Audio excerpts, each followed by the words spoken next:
बिस्मिल्लाहिर्रहमानिर्रहीम। अस्सलाम वालेकुम स्टूडेंट्स। अच्छा, अब हमारे पास टॉपिक है multiplicative identity of a matrix. ठीक है, तो अगर हम आई के साथ ए को मल्टीप्लाई करें या ए को आई के साथ मल्टीप्लाई करें तो हमारे पास ए ही आएगा, उसमें कोई चेंजेस भी नहीं आएंगे। देखें आप, हम एक एग्जांपल के थ्रू समझते हैं तो आप लोग को समझ आ जाएगा। ये हमारे पास ए मैट्रिक्स है और ये हमारे पास आई मैट्रिक्स है। ठीक है, आइडेंटिटी मैट्रिक्स है हमारे पास, पीछे हमने पढ़ा था आइडेंटिटी मैट्रिक्स। अच्छा, ये हम एक एग्जांपल लेंगे। ए हमारे पास ये है और आई ये है। ठीक है, अब हम आई ए को फाइंड करते हैं तो पहले हम आई का मैट्रिक्स लिख लेते हैं 1 0 0 1। ठीक है, और फिर हम आई का ए का मैट्रिक्स लिख लेते हैं 1 2 3 4 5 एंड 6।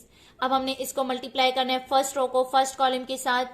तो ये देखें, हम 1 मल्टीप्लाई बाय 1 और प्लस 0 मल्टीप्लाई बाय 4। ठीक है, अब सेकेंड कॉलम के साथ 1 multiply by 2 plus 0 multiply by 5। फिर हम थर्ड के साथ करेंगे कॉलम के साथ 1 multiply by 3 plus 0 multiply by 6।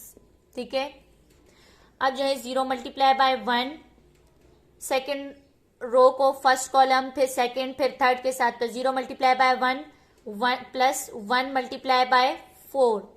फिर हम लिखेंगे 0 multiply by 2 plus 1 multiply by 5, 1 multiply by 5, 0 multiply by 3। ठीक है, और 1 मल्टीप्लाई बाय 6, 1 मल्टीप्लाई बाय 6। ये हमारे पास आ गया। अब हमने इसकी मल्टीप्लीकेशन करनी है और प्लस करना है। अच्छा, इधर यहां से हमारे पास क्या आएगा, 1 1 जार 1 प्लस 0 4 जार 0। ठीक है, 2 1 जार 2 2 प्लस 0। ठीक है, 3 1 जार 3 3 प्लस 0 0 प्लस 4 1 जार 4 और 0 प्लस 5 1 जार 5, 0 प्लस 6 1 जार 6। ठीक है, तो इससे हमारे पास आता है मैट्रिक्स एक 1 2 3 4 5 और 6। अगर आप देखें तो हमारे पास अगर हमने आई को एक आइडेंटिटी मैट्रिक्स को किसी भी मैट्रिक्स के साथ मल्टीप्लाई किया तो हमारे पास जो गिवन मैट्रिक्स है वही हमारे पास दोबारा आ गया। तो ये वाली बात बिल्कुल ट्रू हुई। अगर हम आई ए को मल्टीप्लाई करते हैं या ए आई को मल्टीप्लाई करते हैं तो हमारे पास ए ही आएगा, कोई चेंजेस नहीं होंगे। तो ये हमारे पास क्या हो गया, multiplicative identity of a matrix. अच्छा स्टूडेंट, ये हमने सारे टॉपिक्स जो हैं 1.4 के एक्सरसाइज शुरू करने से पहले जितने भी टॉपिक्स थे वो हमने कवर कर लिए। अगर आप लोगों को इन समझ आ गई है तो आप एक्सरसाइज बहुत जल्दी से और खुद से हल कर सकते होंगे, लेकिन पहले आपको इन सब बातों का पता होना चाहिए। Multiplicative identity of a matrix हमने पढ़ा, एसोसिएटिव ला पढ़ा, डिस्ट्रीब्यूटिव ला पढ़ा, कम्यूटेटिव ला पढ़ा, और मल्टीप्लिकेशन हम दो मैट्रिक्स के कैसे कर सकते हैं, 2x2 मैट्रिक्स का या 3x3 मैट्रिक्स का हम कैसे मल्टीप्लिकेशन कर सकते हैं। तो ये सब हमने पढ़ा 1.4 के एक्सरसाइज स्टार्ट करने से पहले। तो आप लोगों को ये सब बातें समझ आ जानी चाहिए, फिर आप लोगों को 1.4 की समझ आएगी, क्योंकि ये सारे टॉपिक्स जो हैं वो 1.4 में ही यूज हुए हैं। अच्छा, हमारे पास एग्जाम्पल है, if I identity matrix given है और ए का मैट्रिक्स गिवन है। ठीक है, इन्होंने कहा है कि फाइंड ए आई एंड ए आई करे। ठीक है, यानी आइडेंटिटी मैट्रिक्स के साथ ए को मल्टीप्लाई करें और ए को आइडेंटिटी मैट्रिक्स के साथ मल्टीप्लाई करें। ठीक है, तो इन्होंने ये एग्जाम्पल किया हुआ है। ठीक है, हम जब एक्सरसाइज में इस पर क्वेश्चंस हैं जब हम सॉल्व करेंगे तो आप लोग को समझ आ जाएगी। इनको हमने मल्टीप्लाई किया तो हमारे पास क्या आया, 9 -3 -4 और 5। तो ये हमारे पास ए के इक्वल है। ठीक है, ये हमारे पास किस चीज के इक्वल है, ए के।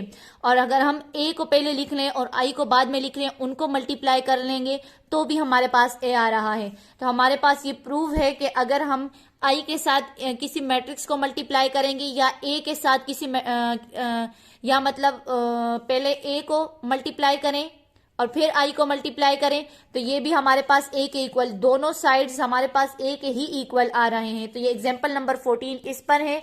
ठीक है। फिर हमारे पास क्या है, ट्रांसपोज ऑफ मैट्रिक्स। हमारे पास ट्रांसपोज कैसे हम लेंगे, पीछे मैंने आपको ट्रांसपोज पे एग्जांपल्स करके दिए थे, क्वेश्चंस भी कुछ सॉल्व करके दिए थे।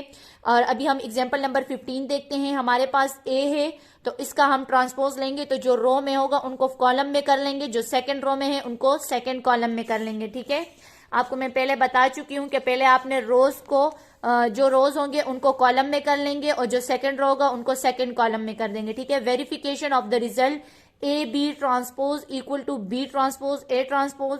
बिल्कुल इसी तरह आपका एक क्वेश्चन जो है 1.4 में मौजूद है, ये पार्ट 12 नंबर। ठीक है,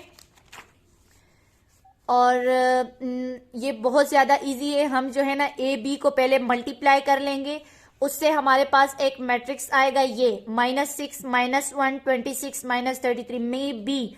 इसमें मिस्टेक्स हुई हो क्योंकि पीछे मैं एग्जाम्पल नंबर 13 कर रही थी, तो वो जो है ना उसमें 4 की मिस्टेक है, तो पूरा क्वेश्चन उनका इधर इसमें मिस्टेक है, तो ये पूरे क्वेश्चन में मिस्टेक आई है। फिर मैंने एग्जाम्पल में आपको करके दिया है, आप वो देख लें। यहां पे भी ये क्वेश्चन है कि A B transpose equal to whole transpose equal to A transpose B transpose. असल में ये यहां पे बी ट्रांसपोज है, पहले इधर पहले बी ट्रांसपोज है और फिर ए ट्रांसपोज है। तो ये वाला क्वेश्चन भी हमारे पास एक्सरसाइज में है, ये एग्जाम्पल नंबर 16 की तरह बिल्कुल हमारे एक्सरसाइज में क्वेश्चन है। आपको तरीका बता देती हूँ, जब हम एक्सरसाइज में क्वेश्चन सॉल्व करेंगे तो फिर आप जो है ना वो एग्जाम्पल आप देख लें तो आपको समझ आ जाएगी।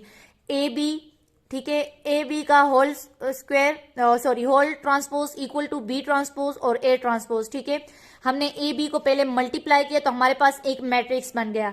फिर हमने जो रो में था उनको कॉलम में कर लिया, जो दूसरे रो में था उनको सेकंड कॉलम में कर लिया, तो हमारे पास A B whole transpose find हो गया। ठीक है, फिर हम यहाँ पे बी का ट्रांसपोज लेंगे।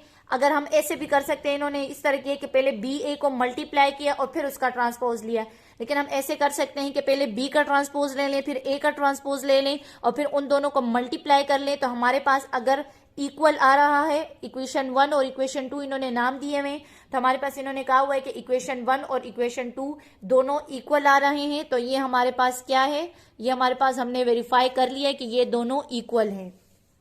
और अगर आपको मेरी वीडियोस या क्वेश्चंस आपको समझ आए हों तो आप लोग इसको लाइक करें, फ्रेंड्स के साथ शेयर करें, सब्सक्राइब करें मेरे चैनल को।